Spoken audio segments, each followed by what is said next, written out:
கசாஸ் விரைவு சாலையில் கில்லான் நோக்கி செல்லும் பாதையில் இன்று அதிகாலை 3:35 மணியளவில் நடந்த விபத்தில் கட்டுப்பாட்டை இழந்த 15 வயது சிறுவன் ஒருவன் தான் ஓட்டி வந்த மோட்டார் சைக்கிளிலிருந்து கீழே விழுந்து பின்னால் வந்த மேலும் 2 மோட்டார் சைக்கிள்கள் மோதியதில் பரிதாபமாக உயிரிழந்தான்.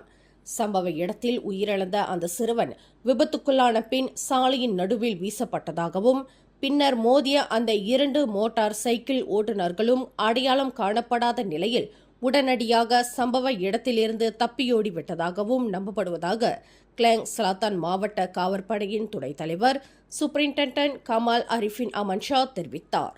தப்பியோடியவர்கள் விபத்து நடந்தபோது பந்தயத்தில் ஈடுபட்டிருக்கலாம் என்று சந்தேகிக்கப்படுவதாகவும் விபத்தின் உண்மையான காரணத்தை கண்டறிய சாட்சிகள் அல்லது தொடர்புடையவர்கள் முன்வந்து உதவ வேண்டும் என்றும் காவற்படை கேட்டுக் கொண்டுள்ளது.